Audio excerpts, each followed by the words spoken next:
ETF index mutual funds నేర్చుకుని stock మార్కెట్లో రాణించాలనుకుంటున్నారా? వెంటనే ఈ నెంబర్కి కాల్ చేయండి. నమస్తే సుందరామరెడ్డి గారు. నమస్తే అండి. వెరీ ఇంట్రెస్టింగ్ అండి. ఇప్పుడు ఓటీటీస్ ట్రెండ్ నడుస్తుంది. సో నెట్ఫ్లిక్స్ అందులో కోర్స్ మనం పబ్లిసిటీ కాదు, బట్ ఒక మంచి ఇంపార్టెంట్ వరల్డ్ ఫేమస్ అయిపోయిన విషయం గురించి మనం మాట్లాడబోతున్నాము. సో ఇందులో ముఖ్యంగా ఈ మనం నేర్చుకోవాల్సింది ఇందులో ఏంటంటే స్క్విడ్ గేమ్ అనేది ఒక సిరీస్ అనేది ఉందండి.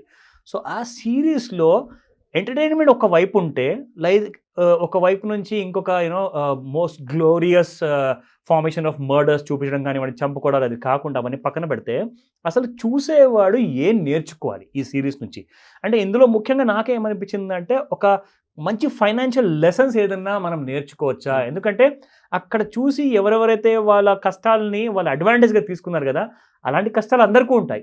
సో ఆ కష్టం గురించి ఆ సిరీస్ చేశారు, కానీ నిజ జీవితంలో నిజంగానే డబ్బులు అందరికీ కావాలి మరి.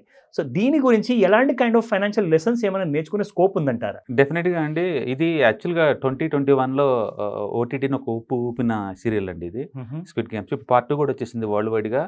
94 కంట్రీస్లో అవుట్ ఆఫ్ 94లో 93లో నెంబర్ 1 స్లాట్లో నడుస్తుంది ఇది. స్క్విడ్ గేమ్ చాలా పాపులర్. ఓకే.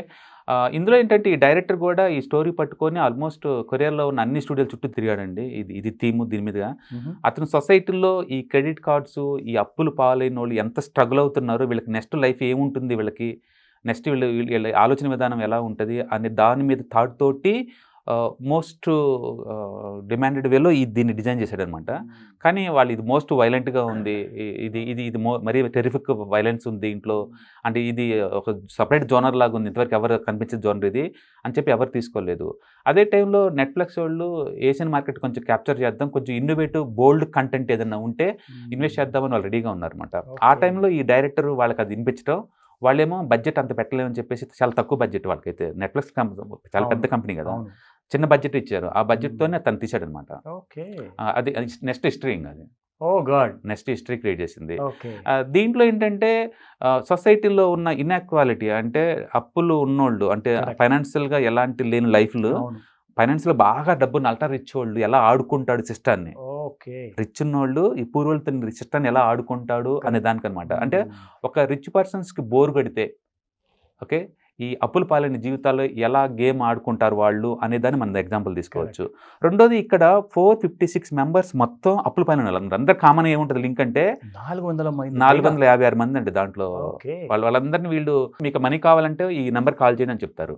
ఆల్రెడీ అప్పుల పాలైన వాళ్ళు కాబట్టి ఏదో విధంగా అప్పు తప్పించుకోవచ్చు, రావచ్చు. అంటే కొంతమంది తల్లికి తెలియకుండా ఆమె క్రెడిట్ కార్డు వాడటాలు, అండ్ మదర్ కోసం ఉన్న ఇన్సూరెన్స్ మనీని మదర్ తెలియకుండా ఆ డబ్బులు వాడుకోవటాలు, గుర్ర పందాలు ఆడి డబ్బులు పోగొట్టుకున్న వాళ్ళు, క్రిప్టో కరెన్సీ ఆడి డబ్బులని పోగొట్టుకున్న వాళ్ళు, ఇలా డిఫరెంట్ వేస్లో అనమాట. ఎంత అంటే ఒక తల్లి తెలియకుండా కొడుకు, తల్లి ఇద్దరు వస్తారు ఆ షోకి. ఒక భార్య ఒక భర్త, ఒకరు తెలియకుండా ఒకళ్ళు వస్తారు. అంటే ఒకరు తెలియకుండా ఒక అప్పులు చేస్తున్నారు. అంటే సొసైటీలో ఈ అప్పులు ఎక్కువ చేస్తే ఎలాంటి పరిస్థితులు ఎదుర్కోవాల్సి వచ్చింది అనేది ఒక మొరల్గా చూపించాడు అనమాట దీంట్లో. అంటే అందులో మనం చూపించడం మోస్ట్ వైలెంట్ వేలో చూపించినా సరే, బట్ మనం నేర్చుకోవడానికి ఫైనాన్షియల్ వేలో మాత్రం చాలా ఉంటాయి. ఎందుకంటే ఇక్కడ వచ్చే క్యారెక్టర్స్ అన్నీ కూడా టూ మచ్గా ఫైనాన్షియల్ ప్లానింగ్ లేకుండా, ఫైనాన్షియల్ డిసిప్లిన్ లేకుండా అప్పులు పాలైన జీవితాలు అనమాట. ఓకే, వాళ్ళు బయట ఉన్నా సరే ఇంకా స్ట్రెస్ జీవితకాలం భరించాల్సిందే. అందుకని ఇది ఆ జీవితాలను వీళ్ళు గుర్ర పందాలు గుర్రంలాగా ఊహించే ఈ రిచ్ వాళ్ళు వాళ్ళ మీద పెట్టకాస్తూ ఉంటారు అనమాట వాళ్ళు. సో వీళ్ళు ఏం చేస్తారంటే ఈ 456 మెంబర్స్ని మొత్తాన్ని తీసుకొస్తారు ఆడికి. ఆడిచ్చేటప్పుడు వాళ్ళు చైల్డ్ గేమ్స్ ఉంటాయి అనమాట. ఇక్కడ ఇంట్రెస్టింగ్ ఏంటంటే వరల్డ్ వైడ్గా మనం చూసుకున్నాం అనుకోండి, ఒకటి వార్ లేదా వైలెంట్ జనాలు ఇష్టపడతారు, గేమ్స్ ఇష్టపడతారు. ఇక్కడ 2 కాంబినేషన్ పెట్టాడు డైరెక్టర్. ఆ గేమ్స్ కూడా ఎంత సింపుల్ అంటే మనం దాన్ని ఐడెంటిఫై చేసుకోవచ్చు. మనం చిన్నప్పుడు ఆడుకున్న గేమ్స్ లాగా ఉంటాయి. Like run fast, run stop అనగానే ఆగిపోవాలా, మళ్ళీ రన్ తప్పులు చేసావో మిషన్ చంపేస్తుంది మనుషుల్ని. అలాంటి చిన్న గేమ్స్ అనమాట.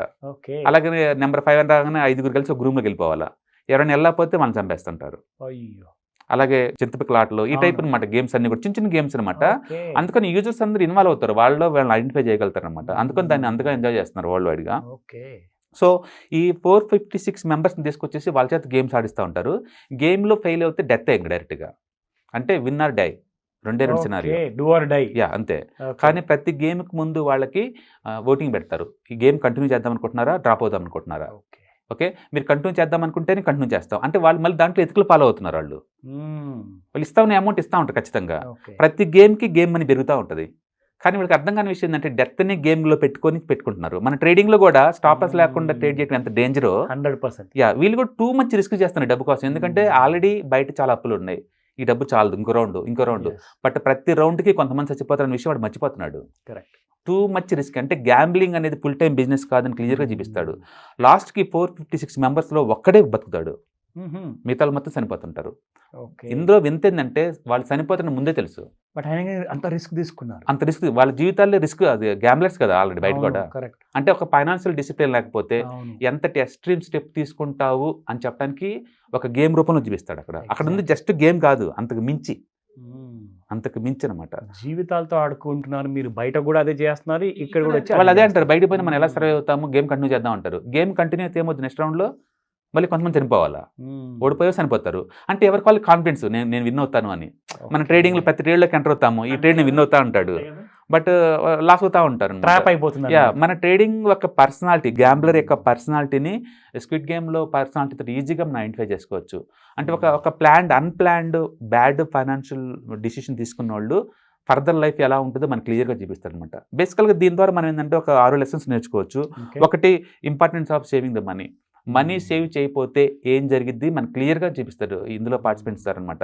ఈవెన్ హీరో కూడా వాళ్ళ మదర్ ఇన్సూరెన్స్ కోసం పెట్టిన డబ్బును వాడుకుంటాడు మదర్ తెలియకుండా. చివరికి ఆమె షుగర్ ఎక్కువయ్యి కాల్ కట్ చేయాలనుకుంటే ఇంకా డబ్బులు లేవు. వాళ్ళ మదర్ అంటే వీడు చాలా ఇష్టం, కానీ ఇన్సూరెన్స్ డబ్బును మొత్తం వాడేసుకున్నాడు ఆల్రెడీ తెలియకుండా, వాళ్ళ మదర్ తెలియకుండా. అది ఫస్ట్ గ్రేట్ లెసన్ అది. యా, అందుకని మనీ సేవ్ చేయకపోతే ముందు రోజుల్లో ఎలాంటి కష్టాలు అనిపించవచ్చు, ఎలాంటి కష్టాలు అనిపిస్తారో క్లియర్గా ప్రాక్టికల్ చూపిస్తారు అనమాట. అండ్ రెండోది, gambling always risky business any time. Yeah, any point of టైంలో 456 మెంబర్స్ ప్రతి గేమ్లో ఓడిపోతే చచ్చిపోతారన్న విషయం తెలుసు వాళ్ళకి. అయినా సరే గేమ్ కంటిన్యూ చేద్దాం అంటారు అందరు ఊరికి వాళ్ళే. That is gambling. అది గ్యాంబ్లింగ్ అంటే లైఫ్ని స్టేక్గా పెట్టి గేమ్ ఆడుతున్నారు వాళ్ళు. వాళ్ళ స్టాప్ లాసే వాళ్ళ లైఫ్. వాళ్ళ లైఫ్. ప్రతి గేమ్ కొంతమంది నిర్దాక్షణ చచ్చిపోతుంటారు. ఎంత అంటే నువ్వు చచ్చిపోతే ఆ డబ్బు కూడా నాకే వద్దగానే చంపేస్తూ ఉంటారు లైట్ ఆగిపోయిన తర్వాత, మోస్ట్ వైలెంట్ వేలో అనమాట. So gambling not always the risky business అని చెప్పి క్లియర్గా ఉంటుంది. అండ్ థర్డ్ వన్ ఏంటంటే ప్రొటెక్ట్ యువర్ ఫైనాన్షియల్ అకౌంట్స్. ఒక క్యారెక్టర్ ఏంటంటే వాళ్ళ మదర్ ఏటీఎం కార్డు కొట్టేసుకొని పిన్ నెంబర్ కింద వాళ్ళ కూతురు డేట్ ఆఫ్ బర్త్ని పెడతాడు.